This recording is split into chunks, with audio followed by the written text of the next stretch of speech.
Serengeti, the number one female dancehall crew from Sweden. Normally, when one thinks of Sweden, one thinks of winter and cold weather. So Serengeti might not be the right name. One might think. Why did you choose that name? Well, Serengeti is Maasai. It means endless plains or endless possibilities.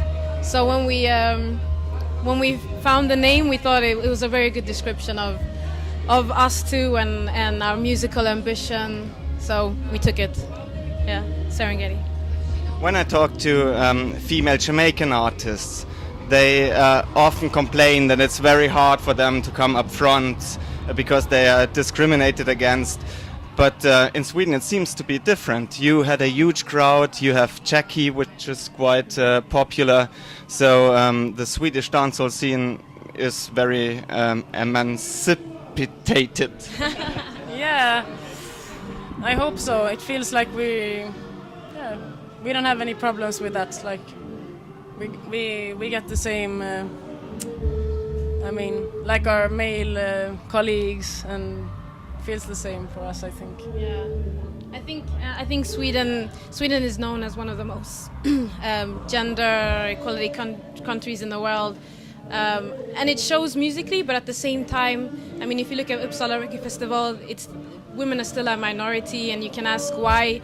If it's not just Swedish female artists they can invite female artists from all over the world, and still. But that's like another question. Like, you know, it's.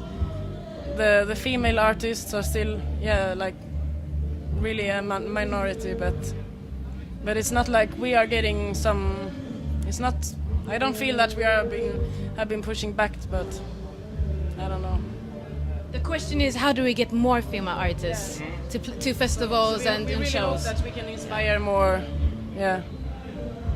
But you're quite successful internationally. I know that some German labels work with you, like Soundquake, now Oneness. So things are going quite well, huh?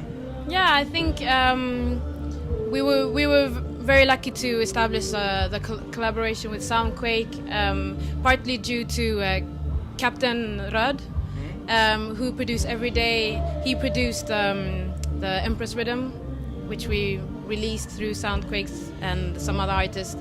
I think that it was like the opening that was the thing, opening. And then it has just continued. Like, so we have been playing a lot in Germany and. How big is the Swedish reggae scene? Is it mainstream? Is it still underground?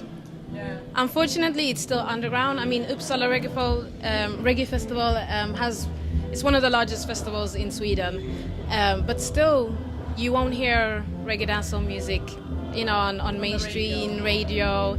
If you want to have a dance or a club, it's very difficult. The club owners normally don't want those kind of people there. It's still underground, so it's still a struggle. We have like a really big scene. I think, like, you know, maybe you know many artists. You mentioned Jackie and, you know, Million Styles, Joey Fever and Captain Röd, who produced Every Day, and we have Patillo, and we have a lot of producers, musicians and artists, but most of them sings in Swedish, so you don't notice them in Germany, but yeah, some of them we know.